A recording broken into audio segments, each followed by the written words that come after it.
Sir Ravishankar sir, ಈ ಚೇತನ್ ಅಹಿಂಸಾ ನಟ Chetan Kumar actually ಮೊದಲನೇದಾಗಿ ಆತ ಅಮೇರಿಕನ್ ಬಾರ್ನ್ ಅಂತ ಅಂದ್ಬಿಟ್ಟಿರೋದು ಇಂಟರ್ನೆಟಲ್ಲೆಲ್ಲ ಇದು ಮಾಡಿದಾಗ.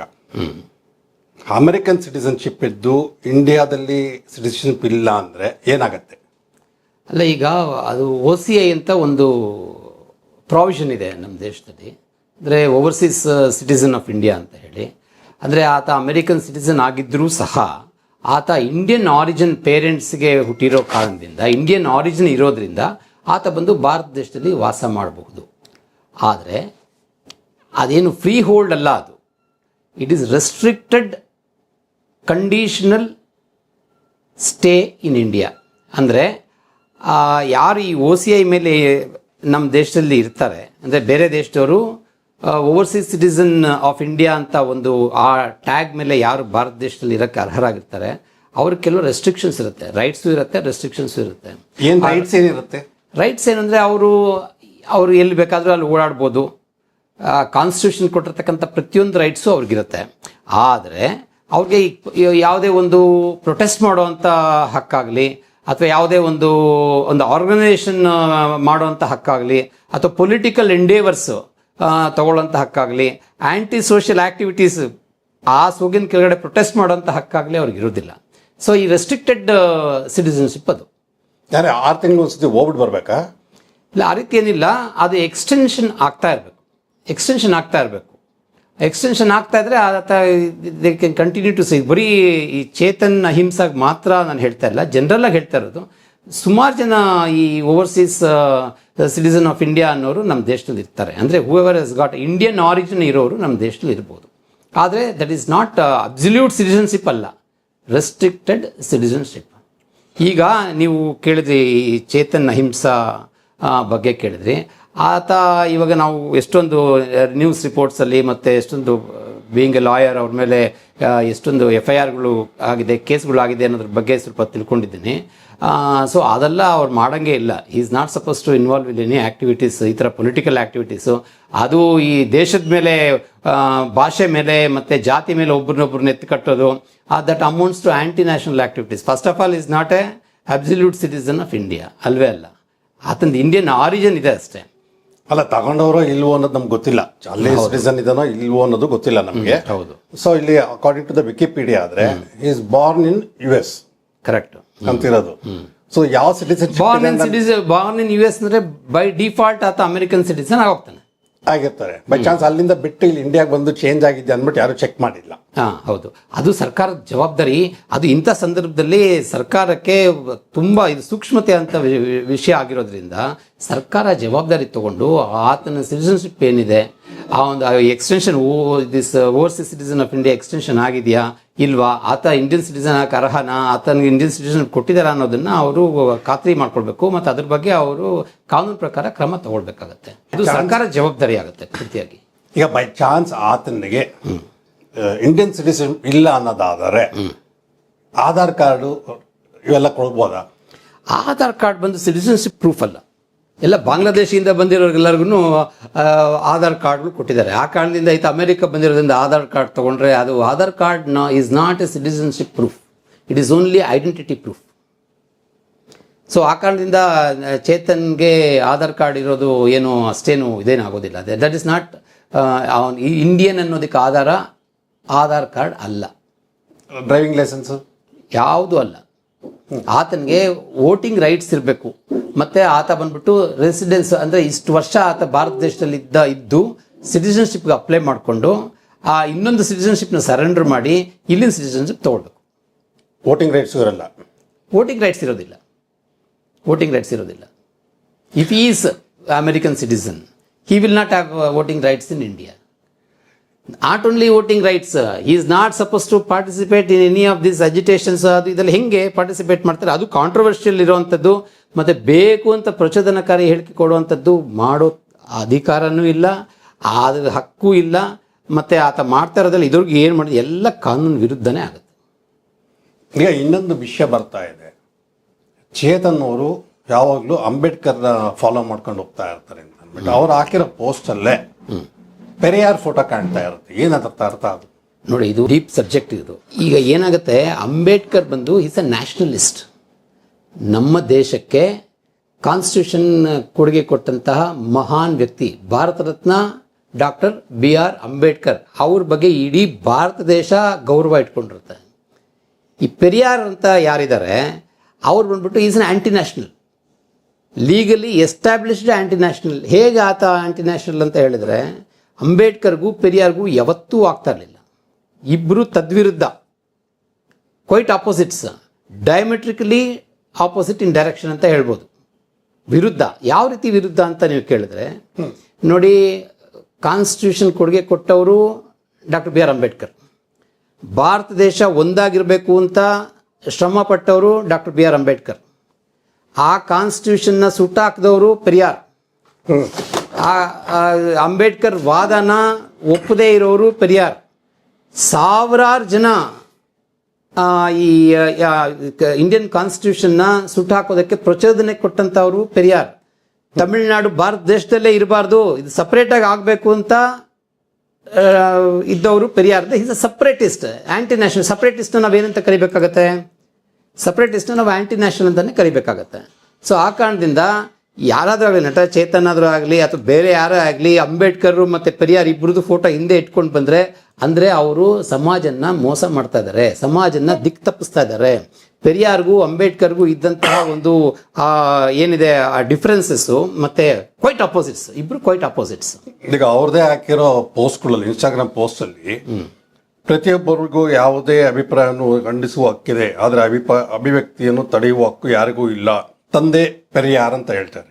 ಕರೆಕ್ಟು ಅಲ್ಲ, ಇದೆ ಕರೆಕ್ಟ್. ಆದರೆ ಅದು ಯಾರು ತಂದೆ ಪೆರಿಯಾರ್ ಅಲ್ಲ, ಅದು ಸಂವಿಧಾನಿಕವಾಗಿ ಡಾಕ್ಟರ್ ಅಂಬೇಡ್ಕರ್ ಅವ್ರು ಕೊಟ್ಟಿರ್ತಕ್ಕಂಥ ಹಕ್ಕು ನಮಗೆ. ಆ ಕಾರಣದಿಂದ ಅದನ್ನ ಪ್ರತಿಪಾದಿಸ್ಬೋದು. ಆ ಹಕ್ಕಿದೆ ಅಂತ ಹೇಳ್ಬಿಟ್ಟು ದೇಶಕ್ಕೆ ವಿರುದ್ಧವಾಗಿ ಮಾತಾಡೋಕ್ಕಾಗತ್ತಾ? ಮತ್ತೆ ಜಾತಿಗೆ ತಂದಿಟ್ಟು ಕೋಮು ದ್ವೇಷ ಎಲ್ಲ ಕಡೆ ಹಬ್ಬಿಸಿ ನಮ್ಮ ದೇಶದಲ್ಲಿ ಒಂಥರ ಅಶಾಂತಿನ ತಯಾರು ಮಾಡುವಂಥ ಕಾರ್ಖಾನೆಯಾಗಿ ಇಂಥ ನಟ ಚೇತನ್ ಅವರು ಬಿಹೇವ್ ಮಾಡ್ತಾ ಇದ್ದಾರೆ. ಅದು ಯಾವುದೇ ಕಾರಣಕ್ಕೂ ಒಪ್ಕೊಳ್ಳುವಂಥದ್ದಲ್ಲ. ಕಾನ್ಸ್ಟಿಟ್ಯೂಷನಲ್ಲಿ ಅದ್ರ ಬಗ್ಗೆ ಹೇಳಿಲ್ಲ. ಹೌದು, ಅವರವರ ವಾದನ ಪ್ರತಿಪಾದನೆ ಮಾಡ್ಬೋದು, ಆದರೆ ದೇಶದ್ರೋಹ ಕೆಲಸನ ಅವ್ರು ಮಾಡಂಗಿಲ್ಲ. ಇದೆಲ್ಲ ಆ್ಯಂಟಿ ಕಾನ್ಸ್ಟಿಟ್ಯೂಷನಲ್. ಅಂದರೆ ಇವಾಗ ಕಾನ್ಸ್ಟಿಟ್ಯೂಷನ್ ನಮ್ಗೆ ಏನು ಕೊಟ್ಟಿದೆ ಅದಕ್ಕೆ ವಿರುದ್ಧವಾಗಿ ಮಾಡ್ದಂಗೆ ಆಗತ್ತಷ್ಟೇ. ನಾವು ಇವಾಗ ಎಲ್ಲರೂ ಒಗ್ಗಟ್ಟಿಂದ ಇರಬೇಕು, ಎಲ್ಲ ಭಾರತೀಯರೆಲ್ಲ ಒಂದು, ಜಾತಿ ಧರ್ಮ ಎಲ್ಲ ಬಿಟ್ಟು ನಾವು ಭಾರತೀಯರು ಒಂದು ಅನ್ನೋದು ಡಾಕ್ಟರ್ ಅಂಬೇಡ್ಕರ್ ವಾದ. ಅದೇ ಕಾನ್ಸ್ಟಿಟ್ಯೂಷನ್ ನಮ್ಗೆ ಹೇಳುತ್ತೆ. ಅದೇ ರೀತಿ ಇರಬೇಕು. ಆದರೆ ಈತ ಮಾಡ್ತಾ ಇರೋದೇನು, ಜಾತಿ ಬಗ್ಗೆ ಕಲಹ ತಂದು ಇಡ್ತಾ ಇದ್ದಾರೆ. ಅದಕ್ಕೆ ನಿದರ್ಶನಗಳು ಸುಮಾರಿದ್ದಾವೆ.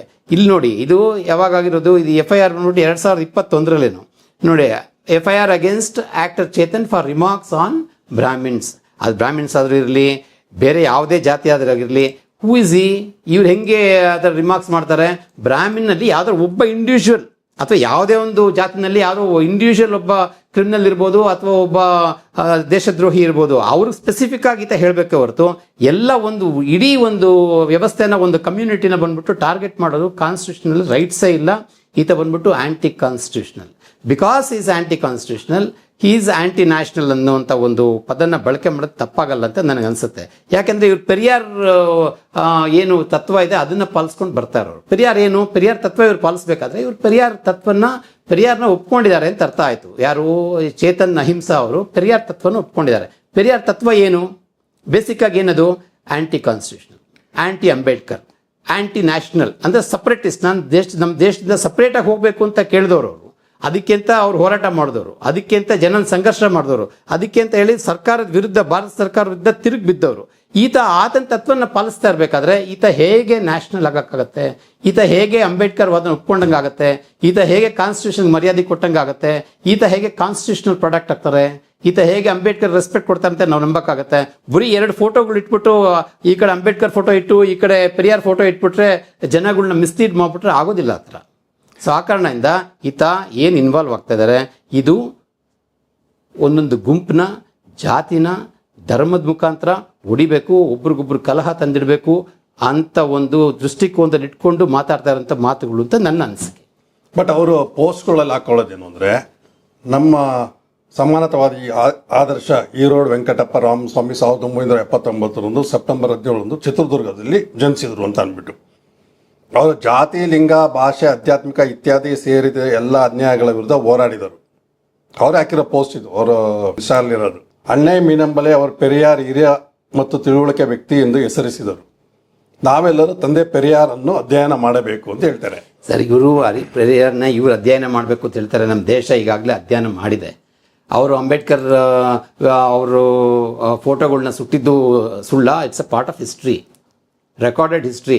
ಕಾನ್ಸ್ಟಿಟ್ಯೂಷನ್ ಸುಟ್ಟಾಕಿದ್ದು ಸುಳ್ಳ? ಅದು ರೆಕಾರ್ಡೆಡ್ ಹಿಸ್ಟ್ರಿ. ಇವರು ಸಾವಿರಾರು ಜನಕ್ಕೆ ಪ್ರಚೋದನೆ ಕೊಟ್ಟು ನಮ್ಮ ಭಾರತ ಸಂವಿಧಾನನ ಸುಟ್ಟಿದ್ದಕ್ಕೆ ಇವರಿಗೆ 2 ವರ್ಷ ಜೈಲು ಶಿಕ್ಷೆ ಆಯಿತು ಪೆರಿಯಾರ್ಗೆ, ಅದು ಸುಳ್ಳ? Is an anti national to the core. ಯಾರು? ಪೆರಿಯಾರ್ ರಾಮಸ್ವಾಮಿ ನಾಯ್ಕರ್. ಆತ ಆಂಟಿ ನ್ಯಾಷನಲ್ ಆಗಿರ್ಬೇಕಾದ್ರೆ ಅವ್ರ ತತ್ವನ ನಮ್ಮ ಮೇಲೆ ಯಾಕೆ ಇರ್ತಾ ಇದ್ದಾರೆ? ಈತ ಸಮಾಜದ ಮೇಲೆ ಯಾಕೆ ಎಲ್ಲ ತಪ್ಪು ತಿಳುವಳಿಕೆ ಕೊಟ್ಟು ನಮ್ಮ ಸಮಾಜದ ಮೇಲೆ ಪೆರಿಯಾರ್ ಯಾರು? Is a Tamilian. ಹಂಗೂನು ಅಂದರೆ ಸಪ್ರೇಟಿಸ್ಟ್. ತಮಿಳಲ್ಲಿ ನ್ಯಾಷನಲಿಸ್ಟ್ ಇದ್ದಾರೆ. ಅಲ್ಲಿ ಕಾನ್ಸ್ಟಿಟ್ಯೂಷನ್ ಪ್ರಕಾರ ಎಲೆಕ್ಷನ್ಸ್ ಆಗುತ್ತೆ. ತಮಿಳುನಾಡಲ್ಲಿ, ಕರ್ನಾಟಕದಲ್ಲಿ ಹೇಗಾಗುತ್ತೋ ಅದೇ ರೀತಿ ತಮಿಳುನಾಡಲ್ಲಿ ಎಲೆಕ್ಷನ್ ಆಗುತ್ತೆ. ಪ್ರತಿಯೊಂದು ರಾಜ್ಯದಲ್ಲೂ ಎಲೆಕ್ಷನ್ಸ್ ಆಗುತ್ತೆ. ಸಾಂವಿಧಾನಿಕವಾಗಿ ಆಗುತ್ತೆ. ಎಲ್ಲ ರಾಜ್ಯಗಳು ಸಂವಿಧಾನದ ಕೆಳಗಡೆ ಬರುತ್ತೆ.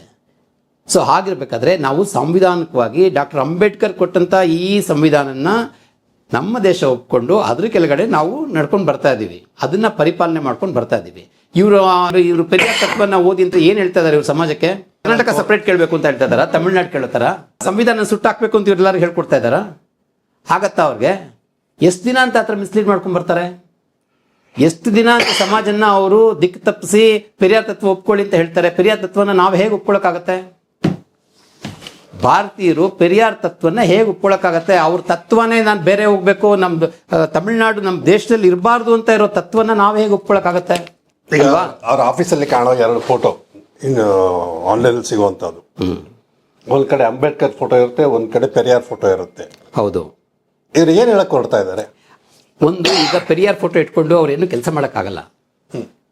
ಅಂಬೇಡ್ಕರ್ ಸಂವಿಧಾನ ಇಟ್ಕೊಂಡೇ ಏನಾದರೂ ಕೆಲಸ ಮಾಡಬೇಕು ಅಂದ್ರೆ ಅಂಬೇಡ್ಕರ್ ಅವ್ರ ಕವರ್ ಬೇಕು. ಅಂಬೇಡ್ಕರ್ ಅವ್ರ ಹೆಸರನ್ನ ಉಪಯೋಗಿಸ್ಕೊಳ್ತಾ ಇದ್ದಾರೆ. ಆ ಮಹಾಪುರುಷನ ಹೆಸರನ್ನ ಉಪಯೋಗಿಸ್ಕೊಂಡು ಅಂಬೇಡ್ಕರ್ ವಿರುದ್ಧವಾಗಿ, ಕಾನ್ಸ್ಟಿಟ್ಯೂಷನ್ ಸುಟ್ಟಾಕದವ್ರ ಪರವಾಗಿ ಇವ್ರು ಕೆಲಸ ಮಾಡ್ತಾ ಇದ್ದಾರೆ. ಮತ್ತೆ ಇವಾಗ ನೀವೇ ಹೇಳಿದ್ರಿ, ಎಲೆಕ್ಷನ್ಗಳಲ್ಲಿ ಪೆರಿಯಾರ್ ತತ್ವನ ನಾವು ಓದಬೇಕು, ಒಪ್ಕೊಳ್ಬೇಕು ಅಂತ ಅವರು ಸಮಾಜನ ದಿಕ್ಕು ತಪ್ಪಿಸೋ ಅಂದರೆ ಕವರ್, ಔಟ್ಸೈಡ್ ಕವರ್ ಬಂದ್ಬಿಟ್ಟು ಡಾಕ್ಟರ್ ಬಾಬಾ ಸಾಹೇಬ್ ಅಂಬೇಡ್ಕರ್. ಆದರೆ ಅವರು ದೃಷ್ಟಿಕೋನ ಏನು? ಪೆರಿಯಾರ್ ತತ್ವನ ಹಂಗೆ ಹೇಳೋಕ್ಕಾಗತ್ತ ಅವರು ಸಮಾಜಕ್ಕೆ? ಸೊ ಆ ಕಾರಣದಿಂದ ಅಂಬೇಡ್ಕರ್ನ ಒಂದು ಶೀಲ್ಡ್ ಆಗಿ ಉಪಯೋಗಿಸ್ಕೊಳ್ತಾ ಇದ್ದಾರೆ. ಅದೇ that itself is biggest offence, ದೇಶದ್ರೋಹದ ಕೆಲಸ. ದೇಶ ಪ್ರೇಮಿನ, ಈ ದೇಶಕ್ಕೆ ಸಂವಿಧಾನ ಕೊಟ್ಟಂತ ಅವ್ರನ್ನ, ಅಂಬೇಡ್ಕರ್ ಅವ್ರನ್ನ ಉಪಯೋಗಿಸ್ಕೊಂಡು ದೇಶ ವಿರೋಧಿ ಚಟುವಟಿಕೆ ಮಾಡಿದಂಥ ಪೆರಿಯಾರ್ ತತ್ವನ ಇವರು ಏನು ಸ್ಪ್ರೆಡ್ ಮಾಡ್ತಾ ಇದಾರಲ್ಲ, ದಟ್ ಈಸ್ ಅನ್ಕಾನ್ಸ್ಟಿಟ್ಯೂಷನಲ್.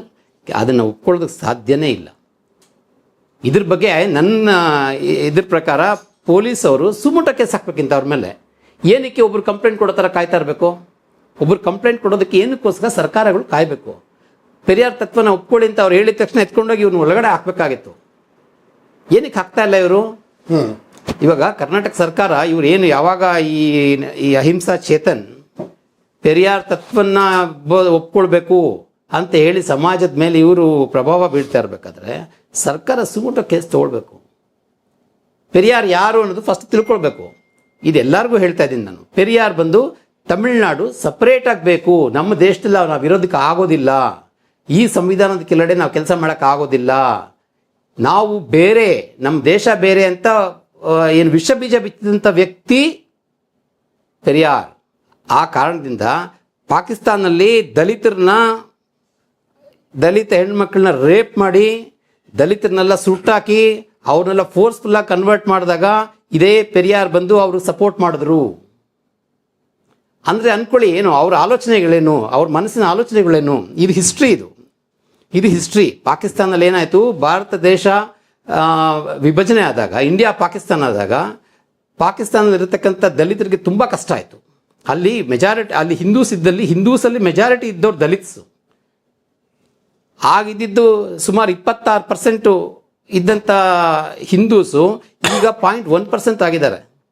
ಅಂದರೆ ಏನು, ಅಲ್ಲಿರೋ ದಲಿತರನ್ನೆಲ್ಲ ಇವರೆಲ್ಲ ನಿರ್ನಾಮ ಮಾಡಿದ್ರು ಅಂತ ತಾನು ಅರ್ಥ. ಆ ಟೈಮಲ್ಲಿ ಪೆರಿಯಾರ್ ಅವರು ಅದಕ್ಕೆ ಸಪೋರ್ಟ್ ಮಾಡಿದ್ರು. ಇದು ಹಿಸ್ಟ್ರಿ.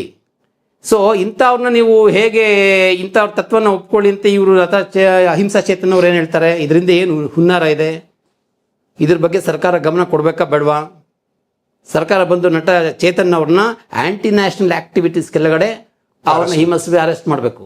ಅರೆಸ್ಟ್ ಮಾಡಿ ಅವ್ರನ್ನ ಇನ್ವೆಸ್ಟಿಗೇಷನ್ ಮಾಡಿ ಅವ್ರ ಹಿಂದೆ ಏನಿದೆ, ಯಾರಿದ್ದಾರೆ ಅನ್ನೋದನ್ನು ತಿಳ್ಕೊಳ್ಬೇಕು. ಯಾರೇ ಆಗಲಿ, ಅವ್ರನ್ನ ನಟ ಚೇತನ್ ಆಗಲಿ ಯಾರೇ ಆಗಲಿ, ಆಂಟಿ ನ್ಯಾಷನಲ್ಸ್ಗೆ ನಮ್ಮ ದೇಶದಲ್ಲಿ ಪ್ರತ್ಯೇಕವಾದಕ್ಕೆ ಅವಕಾಶ ಇಲ್ಲ. ನಮ್ಮ ದೇಶದಲ್ಲಿ ಪ್ರತ್ಯೇಕತಾವಾದಕ್ಕೆ ಅವಕಾಶ ಇಲ್ಲ. ನಮ್ಮ ಸಂವಿಧಾನ ಅದನ್ನು ಒಪ್ಪೋದಿಲ್ಲ. ಸಂವಿಧಾನದ ಕೆಳಗಡೆ ನಾವು ಕೆಲಸ ಮಾಡಬೇಕಾಗತ್ತೆ. ಸೊ ನಾವು ಬೇರೆ ರಾಜ್ಯ ಕೇಳಬೇಕು, ಬೇರೆ ರಾಷ್ಟ್ರ ಕೇಳಬೇಕು, ಕಾನ್ಸ್ಟಿಟ್ಯೂಷನ್ನ ನಾವು ವಿರೋಧಿಸಬೇಕು ಅನ್ನೋರಿಗೆ ಕಾನ್ಸ್ಟಿಟ್ಯೂಷನ್ ಹಕ್ಕು ಕೊಟ್ಟಿದೆ ವಾದ ಮಾಡೋದಕ್ಕೆ. ಅದಕ್ಕೆ ಅಂತ ಒಂದು ಸ್ಟೇಜ್ ಇದೆ. ಆದರೆ ನಾವು ಸಂವಿಧಾನ ಸುಟ್ಟಾಕುವಂಥ ಕೆಲಸ ಮಾಡಿರೋಂಥವ್ರನ್ನ ಒಪ್ಕೊಳ್ಳೋಂಥವ್ರನ್ನ ನಾವೇನಕ್ಕೋಸ್ಕರ ಅವ್ರನ್ನ ನಮ್ಮ ರಾಷ್ಟ್ರದ ಪ್ರಜೆಯಾಗಿ ನಾವು ನೋಡಬೇಕು? ಸೊ ಆ ಕಾರಣದಿಂದ ನಟ ಚೇತನ್ ಅವ್ರ ಬಗ್ಗೆ ಸರ್ಕಾರ ತಗೊಳ್ಬೇಕು. ಜನಗಳನ್ನ ಬಿಡಿ, ಆಯಿತಾ? ಸರ್ಕಾರ ಬಂದು ಅವ್ರ ಬಗ್ಗೆ ಸುಮೋಟೋ ಕೇಸ್ ಹಾಕಬೇಕು. ಹಾಕಿ ಅವ್ರನ್ನ ಕಾನೂನು ಪ್ರಕಾರ ಏನಿದೆ ಅದ್ರ ಪ್ರಕಾರ ಅವ್ರನ್ನ, ಇವಾಗ ಟೆರರಿಸ್ಟ್ನೆಲ್ಲ ನಾವು ಸರ್ಕಾರ ಯಾವ ರೀತಿ ಇದು ಮಾಡುತ್ತೆ, ಒಬ್ಬ ನಕ್ಸಲೈಟ್ನ ಯಾವ ರೀತಿ ಸರ್ಕಾರ ನೋಡುತ್ತೆ, ಕರ್ಕೊಂಬಂದು ಅವ್ರಿಗೇನು ಗ್ರೀನ್ ಕಾರ್ಪೆಟ್ ಹಾಕ್ತಾರಾ ಅಥವಾ ರೆಡ್ ಕಾರ್ಪೆಟ್ ಹಾಕ್ತಾರಾ? ಇಲ್ವಲ್ಲ. ಒಬ್ಬ ಆ್ಯಂಟಿ ನ್ಯಾಷನಲ್ ಇವಾಗ ಅವನು ಯಾವ ರೀತಿ ಟ್ರೀಟ್ ಮಾಡುತ್ತೆ ಅದೇ ರೀತಿ ಇವನು ಆ್ಯಂಟಿ ನ್ಯಾಷನಲ್ ಅಂತ ಪ್ರೂವ್ ಆದರೆ ಟ್ರೀಟ್ ಮಾಡಬೇಕು. ಅದ್ರ ಬಗ್ಗೆ ಕಂಪ್ಲೇಂಟ್ ಇವರೇ ನೋಡಬೇಕು. ನಮ್ಮ ರಾಜ್ಯದ ಹಿತ ಕಾಯೋರು ಯಾರು? ನಮ್ಮ ಸರ್ಕಾರಗಳೇ ತಾನೇ. ಹಾಗಿರ್ಬೇಕಾದ್ರೆ ಸರ್ಕಾರ ಇದ್ರ ಬಗ್ಗೆ ಗಮನ ವಹಿಸ್ಬೇಕು. ಈತ ಎಷ್ಟಿದು ಅಂದರೆ ಜುಡಿಷಿಯರಿನೇ ಒಂಥರ ತುಂಬ ಕೀಳಾಗಿ ನೋಡೋಂಥ ಮಾತುಗಳಿತ ಮಾತಾಡಿದ್ದಾರೆ. ಜಡ್ಜ್ನೇ ಅಂದರೆ ನಿಂದನೆ ಮಾಡಿರೋದು ನೋಡಿ. ಇದು ಬಂದು ಅನ್ಬಿಕಮಿಂಗ್ ಆಫ್ ಎ ಪರ್ಸನ್ ಅಂತ ಆಗುತ್ತೆ. ಅದಕ್ಕೆ ಅಂದರೆ ಜಡ್ಜ್ಮೆಂಟ್ನ ಕ್ರಿಟಿಸೈಸ್ ಮಾಡೋದು ಹಕ್ಕಿದೆ, ಜಡ್ಜ್ನ ಕ್ರಿಟಿಸೈಸ್ ಮಾಡೋದಕ್ಕೆ ಹಕ್ಕಿಲ್ಲ. ಒಬ್ರು ಹೈಕೋರ್ಟ್ ಜಡ್ಜ್ನ ಈತ ಡೈರೆಕ್ಟಾಗಿ ಕ್ರಿಟಿಸೈಸ್ ಮಾಡಿದ್ದಾರೆ. ಅಂದರೆ ಯಾವುದೊಂದು ಬೈಲ್ ಕೊಟ್ಟಾಗ ಈತನಿಗೆ ಆ ಬೈಲ್ ಕೊಟ್ಟಿರೋದು ಇಷ್ಟ ಆಗಿಲ್ಲ. ಸೊ ಆ ಕಾರಣದಿಂದ ಜಡ್ಜ್ನ ಡೈರೆಕ್ಟಾಗಿ ಕ್ರಿಟಿಸೈಸ್ ಮಾಡಿರೋಂಥ ಪ್ರಸಂಗ ನಡೆದಿದೆ, ಹಿಸ್ಟ್ರಿ. ಅದ್ರ ಬಗ್ಗೆನೂ ಪೊಲೀಸ್ ಕಂಪ್ಲೇಂಟ್ ಆಗಿದೆ. ಮತ್ತು ಇವ್ರ ಮೇಲೆ ಏನೇನು ಪೊಲೀಸ್ ಕಂಪ್ಲೇಂಟ್ಗಳಿದೆ, ಎಲ್ಲ ಪೊಲೀಸ್ ಕಂಪ್ಲೇಂಟನ್ನು ಶೀಘ್ರವಾಗಿ ಇತ್ಯರ್ಥ ಮಾಡಬೇಕು, ಇನ್ವೆಸ್ಟಿಗೇಷನ್ ಮಾಡಬೇಕು. ಇಟ್ಕೊಂಡು 10 ವರ್ಷ 15 ವರ್ಷ ನೋಡಬಾರ್ದು. ಯಾಕಂದರೆ ಇದೆಲ್ಲ ಒಂಥರ ಸಮಾಜ ಘಾತುಕ ಕೆಲಸಗಳು ಅಂತ ಏನು ಬರುತ್ತೆ, ಇದನ್ನು ಶೀಘ್ರವಾಗಿ ವಿಲೇವಾರಿ ಮಾಡುವಂಥ ಕೆಲಸ ನಮ್ಮ ಇನ್ವೆಸ್ಟಿಗೇಷನ್ ಡಿಪಾರ್ಟ್ಮೆಂಟ್ ಪೊಲೀಸವ್ರ ಮೇಲೂ ಇರುತ್ತೆ, ಮತ್ತು ನಮ್ಮ ಜುಡಿಷಿಯರಿ ಮೇಲೂ ಇರುತ್ತೆ. ಇದೆಲ್ಲ ಒಂದು 6-7 ತಿಂಗಳಲ್ಲಿ ಸ್ಪೆಷಲ್ ಇನ್ವೆಸ್ಟಿಗೇಷನ್ ಮಾಡಿ ಇವ್ರದೆಲ್ಲ ಏನೇನು ಕೇಸ್ ಇದೆ ಎಲ್ಲದರಲ್ಲೂ ಏನು ಅಂತ ಮಾಡಿ ಅವ್ರಿಗೆ ತಕ್ಕ ಕಾನೂನು ಕ್ರಮ ತಗೊಳ್ಬೇಕು. ಆಗ ಮಾತ್ರ ಜನನ ದಿಕ್ಕು ತಪ್ಪಿಸೋದು ಇದಾಗುತ್ತೆ. ಈಗ ಸಾಮಾನ್ಯ ಜನರಿಗೆ, ಇವಾಗಿರೋ ಜನ್ರೇಷನ್ಗೆ ಹಿಸ್ಟ್ರಿ ಲೆಸನ್ಸೇ ಇಲ್ಲ. ಇವಾಗ ಏನು ಹಿಸ್ಟ್ರಿ ಇದೆ ಆ ಹಿಸ್ಟ್ರಿ ಲೆಸನ್ಸೇ ಇಲ್ಲ. ಮತ್ತು ಸಂವಿಧಾನ ಯಾವ ರೀತಿ ಆಯಿತು, ಅಂಬೇಡ್ಕರ್ ಅವ್ರು ಏನೇನು ಕಾರ್ಯಕ್ರಮ ಮಾಡಿದ್ದಾರೆ, ಅವ್ರು ಏನೇನು ಬರವಣಿಗೆ ಇದೆ, ಅವ್ರು ಏನು ಬರೆದಿದ್ದಾರೆ, ಕಾನ್ಸ್ಟಿಟ್ಯೂಷನ್ ಬಿಟ್ಟು ಬೇರೆ ಏನೇನು ಬರೆದಿದ್ದಾರೆ ಅನ್ನೋದ್ರ ಬಗ್ಗೆ ಎಲ್ಲಾದರೂ ಪಾಠ್ಯ ಪುಸ್ತಕದಲ್ಲಿ ನಾವು ನೋಡಿದ್ದೀವಾ? ಕಾನ್ಸ್ಟಿಟ್ಯೂಷನ್ದೇ 2-3 ಪೇಜ್ ಹಾಕ್ತಾರಷ್ಟೇ. ಸೊ ಅವ್ರದ್ದು ಪಾರ್ಟಿಷನ್ ಆಫ್ ಇಂಡಿಯಾ ಅಂತ ಒಂದು ಪುಸ್ತಕ ಬರೆದಿದ್ದಾರೆ. ಅದ್ರ ಬಗ್ಗೆ ಎಷ್ಟು ಜನ ಗೊತ್ತಿದೆ ಅಂಬೇಡ್ಕರ್ ಅವರು? ಸೊ ಅಂಬೇಡ್ಕರ್ ಬಂದು ರಾಷ್ಟ್ರವಾದಿ, ರಾಷ್ಟ್ರೀಯವಾದಿ, ರಾಷ್ಟ್ರಕ್ಕೆ ಹಿತ ಬಯಸಿದವರು, ರಾಷ್ಟ್ರಕ್ಕೋಸ್ಕರ ದುಡಿದವರು, ನಮ್ಮ ಇಡೀ ದೇಶ ಒಂದಾಗಿರಬೇಕು ಅಂತ ಹೇಳಿದಂಥವ್ರು, ಅದಕ್ಕೋಸ್ಕರ ಅವ್ರು ಕೆಲಸ ಮಾಡಿದಂಥವ್ರು. ಸೊ ಹಾಗಿರ್ಬೇಕಾದ್ರೆ ನಾವು ಅವ್ರ ಫೋಟೋ ಇಟ್ಕೊಂಡು ಅವ್ರ ಪಕ್ಕ ಪೆರಿಯಾರ್ ಫೋಟೋ ಇಟ್ಕೊಳ್ಳೋದನ್ನೇ ನಾನು ಒಪ್ಪೋದಿಲ್ಲ ಮೊದಲಾಗಿ. ಇವಾಗ ಅಮೇರಿಕಾ ಇರಾನ್ ವಾರ್ ನಡೀತಾ ಇದೆ. ಇವಾಗ ಯಾವುದೋ ಒಂದು ಅಮೇರಿಕಾಗೋ ಅಥವಾ ಇರಾನ್ಗೋ ಇವಾಗ ಸಪೋರ್ಟ್ ಮಾಡ್ತೀನಿ ಅಂತ ಇಟ್ಕೊಳ್ಳಿ, ನಾನು ಇರಾನ್ ಸಪೋರ್ಟ್ ಮಾಡ್ತೀನಿ ಅಂತ ಇಟ್ಕೊಳ್ಳಿ. ಸೊ ಖಮೇನಿ ಫೋಟೋ ನಾನು ಇಲ್ಲಿ ಇಟ್ಕೊಳ್ತೀನಿ, ಈ ಕಡೆ ಟ್ರಂಪ್ ಫೋಟೋ ಇಟ್ಕೊಂಡು ನಾನು ಮಾತಾಡೋಕ್ಕಾಗತ್ತಾ ನಿಮ್ಮ ಮುಂದೆ? Is it possible? ಸೊ ಆ ಕಾರಣದಿಂದ ಈ ನಟ ಚೇತನ್ ಇವಾಗ ನೀವು ಕೇಳಿದ್ರಿ ಕ್ವಶನ್, ಅಂಬೇಡ್ಕರ್ ಫೋಟೋ ಈ ಕಡೆ ಇದೆ, ಪೆರಿಯಾರ್ ಫೋಟೋ ಈ ಕಡೆ ಇದೆ. ಸೊ ಅದೆರಡು ತದ್ವಿರುದ್ಧ ಜನನ್ನ ಮೋಸ ಮಾಡೋದಕ್ಕೆ, ಸಮಾಜನ ದಿಕ್ಕು ತಪ್ಪಿಸೋದಕ್ಕೆ ಮಾಡುವಂಥ ಕೆಲಸಗಳಿವೆ.